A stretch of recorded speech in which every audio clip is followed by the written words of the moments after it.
Imagine, if you stood upon the precipice of a mountain peak in the dead of night, straining to catch the primal cry emitted at the universe's birth over 10 billion years ago. What kind of sublime silence would that be? This silence is not a void of nothingness. Rather, it is a background hum, resonant and warm, heavy enough to envelop all human anxieties. Beneath the flickering remnant lamps of Crawford Hill, New Jersey, in the 1960s, a man stood in stubborn vigil beside a gargantuan metal antenna shaped like a majestic horn. He was not awaiting a distress signal from some distant planet, but was engaged in a final, intellectual gambit against a persistent swarm of interference.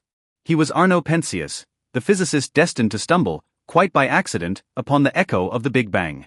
This is a tale of how restraint erupts into power, and how a mere fortuity is transfigured into nobility.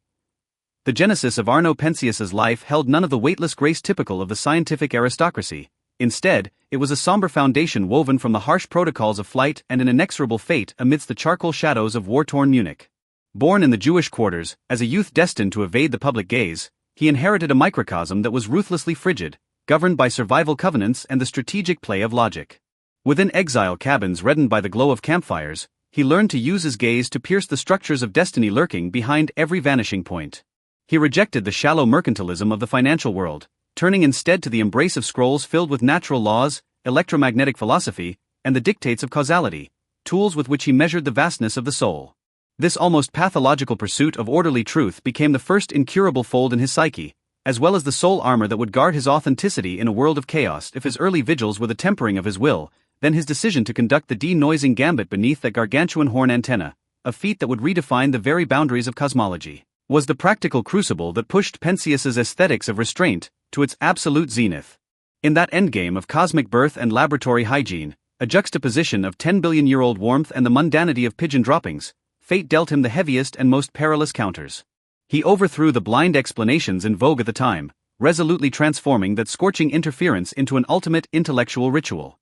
In those quiet nights where only the low hum of vacuum pumps could be heard, he issued silent commands that stabilized the order of his research. At that moment, Arno Penzias was the most sober and solitary artisan in all of New Jersey. He accepted the academic world skepticism with silence, standing like a marble bell tower, solitary and soaring, yet indestructible. The summit of power in the eyes of the wise is often manifested as the penetration of the void. Penzias gradually realized that in gaining the Nobel Prize, he had obtained not just a medal, but a nihility that saw through the rise and fall of all things. Within the stone sanctum of his office, steeped in the scent of amber and piled with manuscripts, he silently observed the intricacies of those scholars who had once championed or betrayed him. He discovered that those scientific ideals, once so grand as to be hubristic, appeared, before the cruel mirror of cosmic genesis, as a fragility more potent than any divine oracle. He remarked in his final resonance, "I once believed I was searching for the universe. Now I find I am merely searching for a point of convergence within the scarred fissures of memory, where the soul no longer falls." This expansive clarity, born from seeing through the transience of material desires, became his hardest armor in his final hours. Arno Penzias's final season was spent in a state of profound solemnity and a silence illuminated by the radiance of a sage. By then, the physicist had become remarkably weightless from his metaphorical millennia of watching. His once majestic robes now hung loosely upon his slender frame, or rather upon a will that had nearly turned to shadow. In his final conscious moments, he requested the spirit winds carry him to the terrace overlooking the distant antenna, to listen one last time to the tides of his own heart, with no audience but the void. He closed his eyes, and with those hands that had held 10,000 readings, he traced a final arc of completion across his chest. At that moment, the evening wind simply carried away the final sigh of this great recluse. His fading was like a magnificent concerto entering its final decrescendo, marking the official curtain call of that era called the morning of reason of physical ideals. Even today, Penzias's name remains the sole sanctuary for many insomniac seekers in the deep of night. What he left behind was not a towering monument of victory, but a spiritual template of self-restraint and high-born departure. He teaches us that even if the entire world besieges you with upheaval, the order of your heart is still governed by your perception of reality.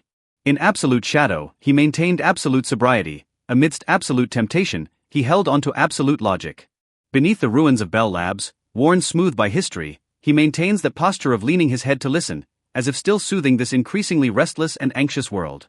Arno's serene vigil over truth crosses the boundaries of geography and time, living within every soul that yearns for truth and the unknown. The story of Arno Penzias thus draws to a slow close amidst the fading whispers of the cosmic background hum. He was never an opportunist seeking fame through science. He was merely an exceedingly weary soul who yet steadfastly refused to compromise with mediocrity. No matter how trivial your life may be, inner tranquility is your only true and eternal refuge.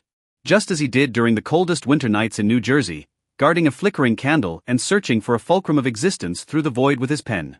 Please believe that in everyone's life there is a horn antenna of their own, a private space for dialogue with a self that requires no outward explanation. May the serenity and vastness of Arno Pensius transform into the softest feather in your dreams, carrying you toward yonder most tranquil and vast inner shore. Good night, and may sweet dreams be constant.